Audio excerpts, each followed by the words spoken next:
You know, I would just cite this example of people from happy families or normal families, seemingly happy families, whatever, and people who have a bona fide past of a trauma like domestic violence and abuse and mind games and a lot of lowly things that do happen. And in India, I've spoken to a lot of women, whether they are in cities or they are in towns or in small places. Everybody has had some case of molestation or sexual abuse, no matter which strata of society they belong from, mostly. Some choose to speak about it, some don't. So the whole point is, when it comes to all these different faces again, transmutation of one evil from another, or the curse of the broken family. So how do you exercise your demons? Like, I have exercised my demons, but then there are times when I do come back from work and the memories do sometimes come back to haunt you. Sometimes it does, right? So how is it possible to transcend them? And there are people around me who I know very closely, young girls, literally 10, 11-year-old girls, who still are living in that kind of a hell that I know I have gone through personally. And I feel, because I have these aspirations in the sense that work and animal work and everything else that you aspire for in your life and do, and then I just feel so helpless in trying to just go, and how do I just help these girls out who are like my very close ones? Like, how do I help them? Because it's a very rational, and I can see it happening right in front of me. So it's a huge history of trauma, and I know that trauma is being built here, and history might repeat itself, because younger generation. So how do you come to terms? How do you exercise the demons? Or as Krishna says, dukkhalayam ashram. You said two things. I want to reconcile them. You said there are happy families and there are unhappy families. And then you said that most women or girls you have met have had some kind of a history of sexual abuse or molestation or domestic violence, irrespective of whether they have disclosed it or not. Yes, pardon, I'll just interrupt you. Not domestic violence, but molestation, sexual abuse are definitely rampant, and people choose not to. Domestic violence, I didn't find many in my, so hence I always found myself to be very... I'm taking, generic. Sexual abuse as domestic violence, so in that sense. So if most women you have met have reported sexual abuse in their experience, where exactly are the happy families you are talking of?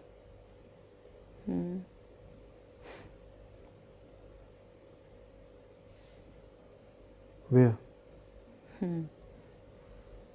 They don't exist, right? You just presume that at least they didn't have conflicting parents who are just, the games are happening, manipulation and gaslighting and, The silver screen is where they exist. Okay. Right? That deceptive chimera. You think such a thing exists. That thing is just an idea. So this is just an idealism of the harmful kind. Idea, just an idea. Now let's probe that. If you say that most women or girls, even if it's not most, let's say a significant number of them 60-65%. Let's say 30%. To assuage the cynical ones who might be watching this conversation at a later point. Even if a third of them, half of them are suffering from this kind of violence and even confiding in you that they do suffer,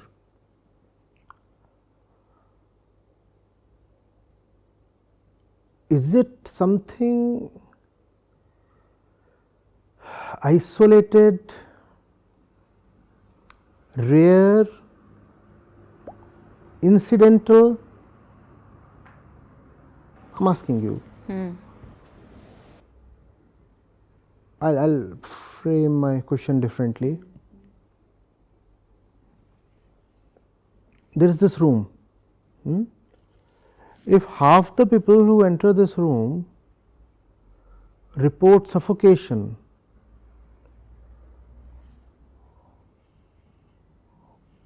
what do we infer? This is this T.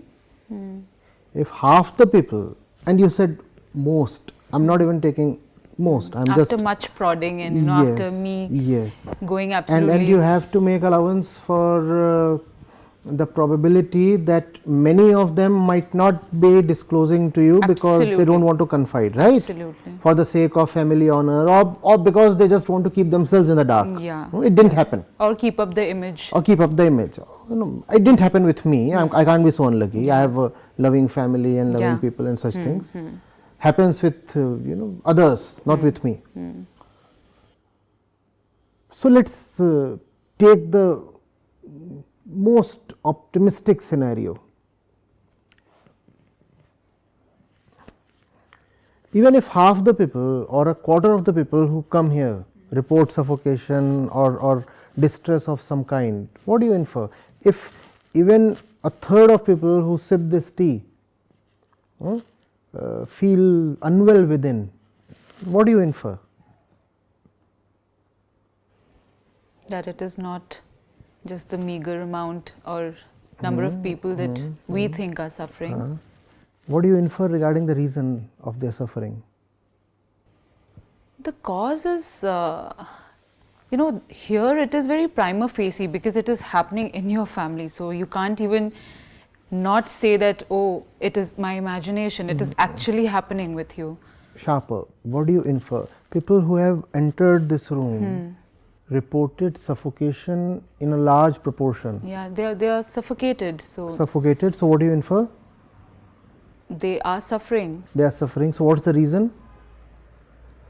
The reason is because they are unable to let it out somewhere.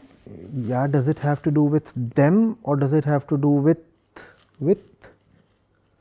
the society? People who enter this room report suffocation. So the suffocation has to have something to do with the environment in this particular setting. Room.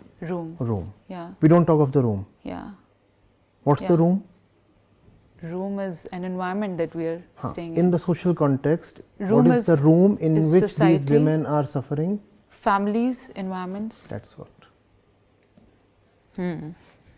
Yeah. So the very institution is flawed. It's not even flawed. It's designed in a way that's going to breed violence in some way or the other. If not physical, there are psychological games, and I mean that's deeper. That's so deeper. When I say violence, yeah. What do you imagine? You think of a bomb blast. You think of a nuclear war. You think of massive layoffs. You think of a highly transmissible virus, right? Okay. Now put your feet on the ground. Practically, what is it that most of us suffer from? Have you suffered from nuclear war? No. Have you suffered from a terminal illness? Have you suffered from an alien invasion? What is it that the bulk of the earth's population really suffers from? The human We condition. suffer in our relationships. We don't suffer because the neighboring country has launched a nuclear tipped missile. Right? We suffer in our relationships. If you look at a person's, a man or a woman's life, and if you could quantify the suffering the person has gone through, and then divide it according to the source of the suffering, you will find that a great amount of suffering comes from the institutions we cherish so much. So how does a 12-year-old to, save herself from this? See, if you will make attempts at that micro a level, you will not succeed. Rather, you will succeed in just consoling yourself that you have done something meaningful for some one person. Some one person. You will not be able to bring about any real or widespread change, because you are not addressing the root of the problem. The root of the problem, if you are talking of these things, the things that women face, to some extent men also maybe. Yes, I've spoken to men as well. Yeah. Powerful men as well. Yep. Yeah. So, the root of the problem there is the very way our relationships are defined in the society. Right?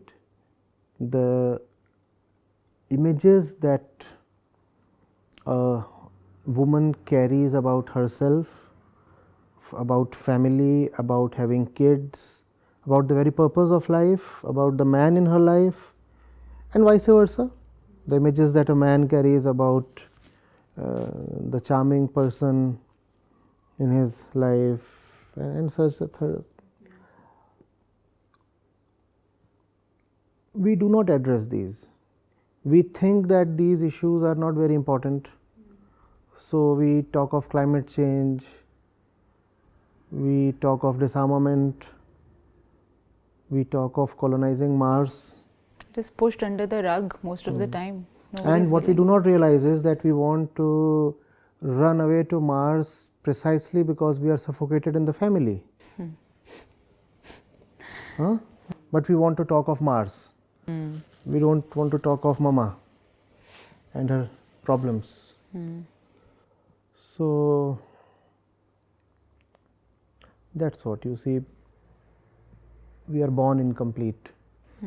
One clear expression of that incompleteness is our gender. The woman is a woman, she is not a man. The man is a man crazed for woman. The very birth is incomplete. You are not given both the genders, you are given one with a craving for the other. I do not know how we miss to see these basic things.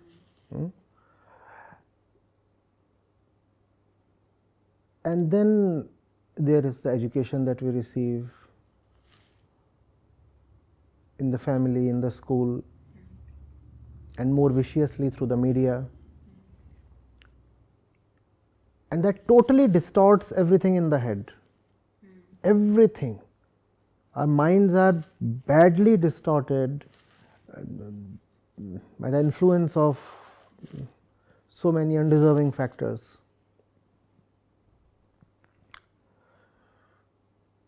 So, be it sexual abuse or whatever, molestation, rape, a lot of that comes from there, And it does not limit itself to the sexual area. I have often said that one major cause of corruption is relationships. Yes, true. and I'm talking about corruption in organizational systems here. Yes. One would not very intuitively want to relate that to something like molestation. Something is happening in a government department. One would not want to relate that to the relationship between a man and a woman. But these things are related. Yes.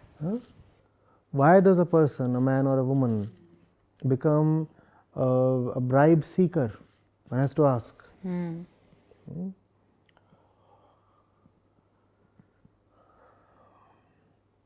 Unless we have clarity about who we are and therefore what we should be doing, we will keep getting into very messed up situations, and violence is an offshoot of ignorance.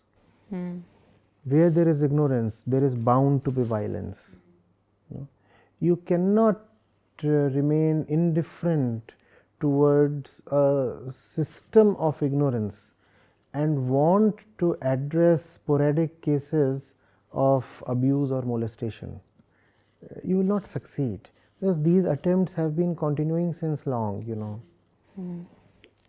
It's like allowing the slaughterhouse to run and caring about the life of one particular cute lamb. Maybe you will succeed in saving that one lamb, but the slaughterhouse will run the way it always does. So all that you will get is some gratification that there is this particular lamb I could rescue. Nothing more than that. So there is this 12-year-old girl you want to rescue. Maybe you will succeed, and I think you must succeed. I pray you succeed, but I don't want you to succeed in such a small way. You have to address the root cause. The root cause is ignorance. The root cause is the bad way we are all raised.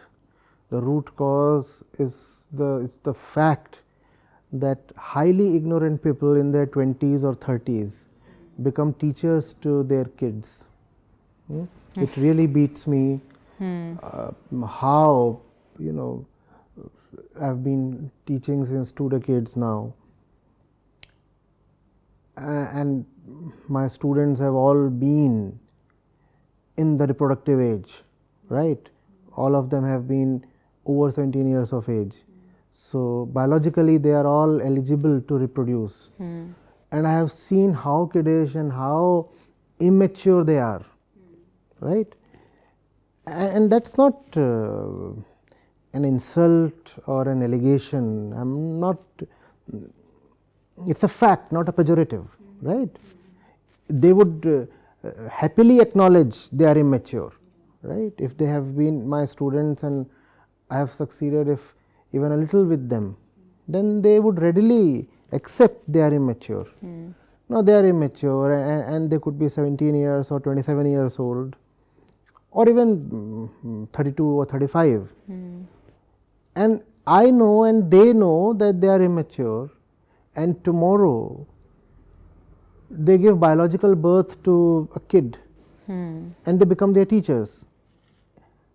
It defies all sense. No, but that's happening everywhere. It's happening everywhere. The man or the woman is not fit as yet to take any decisions regarding her own life. But she's a mother now, and she has assumed the responsibility of making decisions regarding another life. And she'll be the first teacher, she'll be the educator. And it's a train wreck situation. It's a train wreck, and it's goosebumps when you think what kind of training is happening between the father and the daughter, or the mother and the son. And when such things are happening, is it any wonder that we have kids getting into drugs at the age of 8, or teenage pregnancies, or all the kinds of things we see happenings with kids and teens, and molestation and such things? Now, how are these two not very closely related to each other, not part of the same family? No, the brother has become a drug addict, the daughter is experiencing molestation. Molestation may be within the family, maybe outside the family. If she is being molested outside the family, then it's somebody from some other family molesting her. Yeah, absolutely. Much the same thing, right? Absolutely. The fellow who's molesting too is a product of training, teaching and education coming from somewhere, right?